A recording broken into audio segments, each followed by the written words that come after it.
આજે આપણે કુંઢેરની શાક બનાવીશું। કુંઢેરને આપણે ચાઇનીઝ પોટેટો પણ કહેવાય છે અને કુરકા પણ કહેવામાં આવે છે। આ કુંઢેર મોટાભાગે ડુંગરાળ પ્રદેશોમાં જ થાય છે, જેમ કે કર્ણાટક, તમિલનાડુ અને આપણે ગુજરાતમાં સૌરાષ્ટ્ર બાજુ જે ડુંગરાળ પ્રદેશ આવેલા છે ત્યાં થાય છે। આ દેખાવમાં એકદમ બટેકા જેવી જ લાગે છે, પણ બટેકાથી સાઇઝમાં થોડીક નાની હોય છે। આને ચાઇનીઝ પોટેટો પણ કહેવામાં આવે છે। હવે આ કુંઢેર માત્ર ચોમાસાની ઋતુમાં જ થાય છે, જ્યારે વરસાદ ખૂબ પડે ત્યારે જ જોવા મળે છે, જે આપણને જંગલવાળા જગ્યાઓમાં જોવા મળે। હવે આ કુંઢેર છે તેને આપણે પાણીની મદદથી ધોઈ લઈશું, કારણ કે તેની અંદર થોડી જે ધૂળ હોય એ નીકળી જાય અને પછી એની આપણે જે છાલ હતી એ નીકાળી લઈશું। આ કુંઢેર ખાવાના ઘણા બધા ફાયદા છે। એ કુંઢેરમાં ફાઇબરનું પ્રમાણ વધારે હોય છે, જેના કારણે આપણી પાચન શક્તિ સારી થાય છે એટલા માટે, અને આપણું પેટ પણ સાફ રહે છે।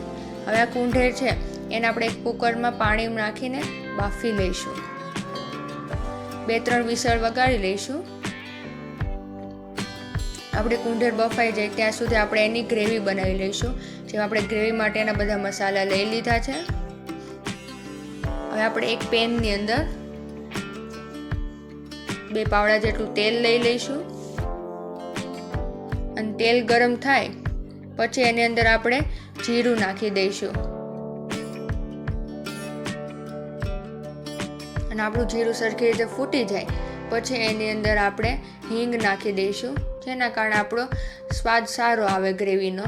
પછી એની અંદર આપણે લીમડાના થોડાક પત્તા નાખી દઈશું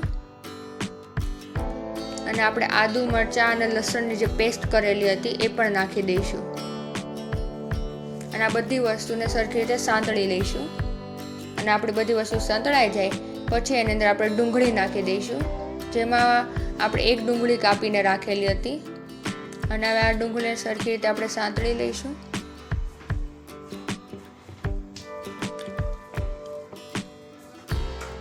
ડુંગળી આપણી સંતળાઈ જાય પછી એની અંદર આપણે ટમેટાની પ્યુરી જે કરી હતી એ નાખી દઈશું।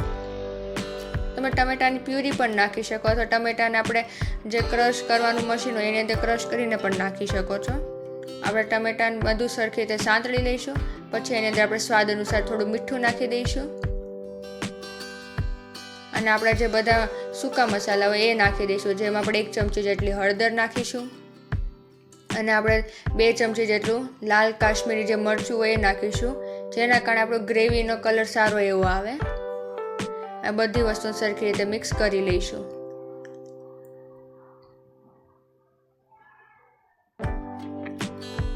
ત્યારબાદ આપણે તેની અંદર જીરું પાવડર છે 1 ચમચી જેટલો નાખી દઈશું અને એને પણ સરખી રીતે મિક્સ કરી લઈશું અને થોડા ખાંડના દાણા પણ નાખીશું, જેના કારણે આપણો ખટાશ, તીખાશ અને ગળાશ માપસર રહે એટલા માટે। પછી એની અંદર થોડુંક આપણે પાણી નાખીને પછી એને આપણે ડીશની મદદથી બંધ કરીને થોડીક વાર ગ્રેવીને ચડવા દઈશું,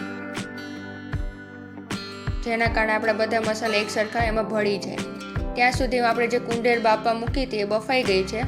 હવે એ કુંઢેરને આપણે નાના નાના કટકા કરી લઈશું। આ કુંઢેરનું શાક એકદમ બટેકા જેવું જ હોય છે। હવે આપણે બટેકાની જેમ ગ્રેવીવાળું શાક બનાવીએ તેવી રીતે જ બનાવવાનું હોય છે।